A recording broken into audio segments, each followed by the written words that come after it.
சாந்தி. நாம் தந்தையின் மீது பலியாகக்கூடிய ஆத்மா. நாம் குணத்தின் மூர்த்தியாக இருக்கும் ஆத்மா. மனதின் மூலமாக யோகதானம், வார்த்தையின் மூலமாக ஞானதானம் மற்றும் கர்மத்தின் மூலமாக குணத்தை தானம் செய்யும் ஆத்மா.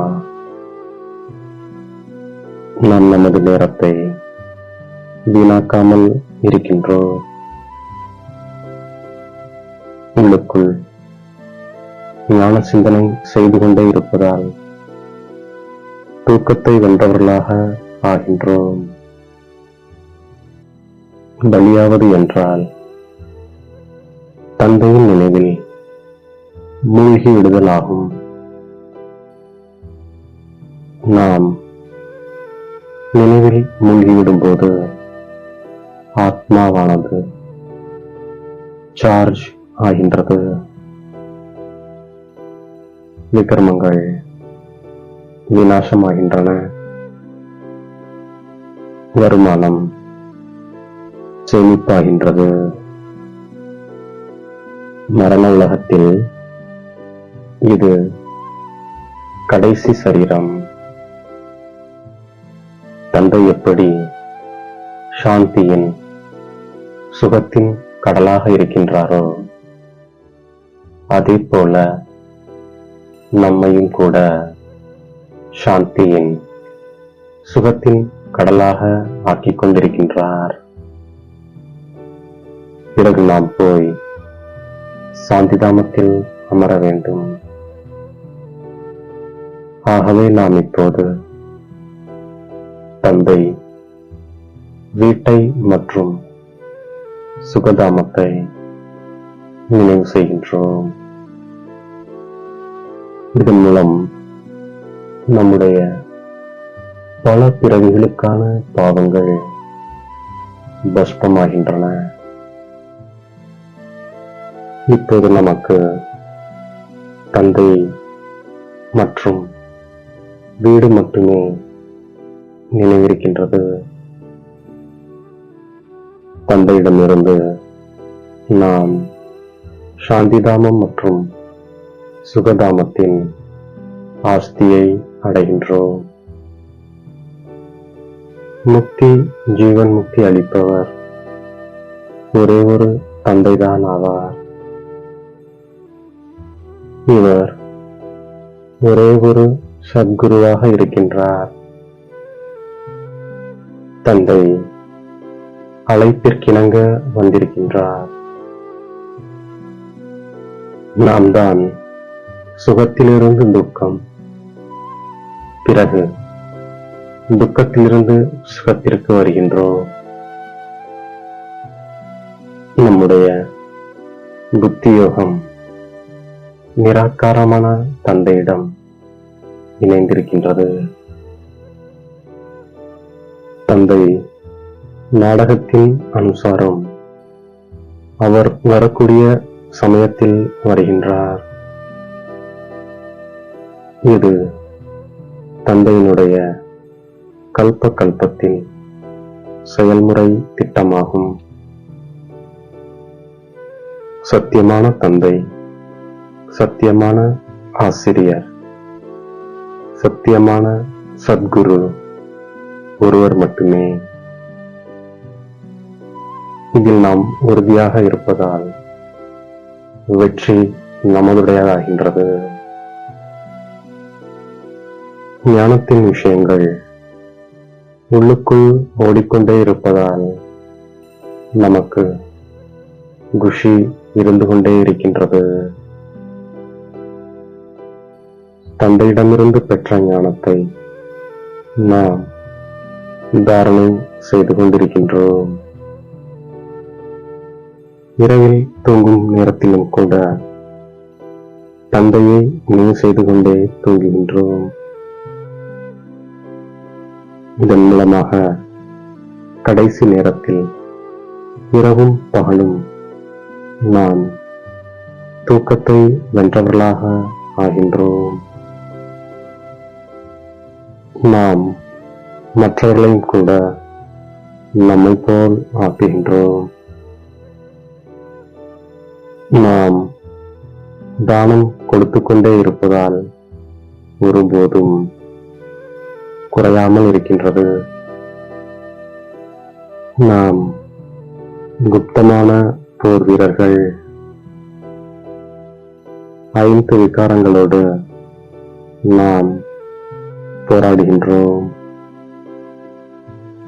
நாம் சேனையாகவும் இருக்கின்றோம். தந்தை நமக்கு 84 பிறவிகளின் சக்கரத்தின் கதையை சொல்லி புரிய வைக்கின்றார். நமக்குதான் தந்தை வந்து தருகின்றார்.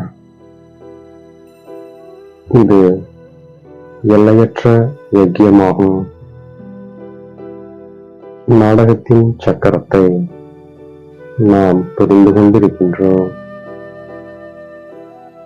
நாம் என்றும் நோய்களிலிருந்து விடுபட்டு 100% ஆரோக்கியமானவர்களாக, செல்வம் நிறைந்தவர்களாக ஆகின்றோம்.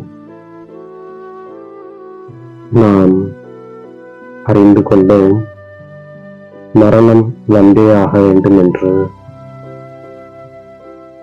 இது கல்பத்தின் விளையாட்டாகும். இப்பழைய உலகத்திலோ அதிக துக்கத்தை அடைந்து விட்டோம். இப்போது நாம் புது உலகத்திற்கு செல்ல வேண்டும். அனைவரிடமும் அதிகமான ஞானம் இருக்கின்றது. அதனால் தற்போது நாம் குணங்களை வெளிப்படுத்துகின்றோம். விசேஷ கர்மத்தின் மூலமாக ஞானத்தின் வள்ளலாகின்றோம். நாம் எப்போதும் குணமூர்த்தியாகி அனைவரையும் குணமுக்தி ஆக்குவதற்கான காரியத்தில் ஈடுபட்டிருக்கின்றோம். வீணானதை பார்ப்பதற்கு, கேட்பதற்கு, செய்வதற்கு நேரமில்லாமல் இருக்கின்றோம். இந்த விதியினால் நம்முடைய மற்றும் மற்றவர்களுடைய பலவீனங்கள் சுலபமாக சமாப்தியாகி விடுகின்றது. நாம் ஒவ்வொருவரும் நம்மை நிமித்தம் என புரிந்து அனைத்து குணங்களிலும் நிறைந்து மற்றவர்களையும் மாற்றுவதற்கான உதாரணமாக ஆகின்றோம். தந்தையிடமிருந்து அழிவற்ற ஞான ரத்தினங்களை பெற்று மற்றவர்களுக்கு தானம் செய்கின்றோம். ஞானத்தின் கருத்துக்கள் உள்ளுக்குள் ஓடிக்கொண்டே இருக்கின்றது. ராஜா ஆவதற்காக நாம் பிரஜைகளை அவசியம் உருவாக்குகின்றோம். நம்முடைய அன்றாட கணக்கு வழக்குகளை பார்க்கின்றோம். நான் தந்தைக்கு சமமாக அன்புக்கடலாக ஆகியிருக்கிறேனா? ஒருபோதும் யார் மீதும் கோபப்படாமல் இருக்கிறேனா? எனது நடத்தை மீது முழு கவனம் உள்ளதா என்று பார்க்கின்றோம். ஞானத்தின் கூடவே குணங்களை வெளிப்படுத்தி அனைத்து விதமான குணங்களில் நிறைந்தவராகி ஞானத்தின் மூர்த்தியாக இருக்கும் ஆத்மா நாம். மனதின் மூலமாக யோகதானம், வார்த்தையின் மூலமாக ஞானதானம், கர்மத்தின் மூலமாக குணத்தை தானம் செய்யும் ஆத்மா நாம்.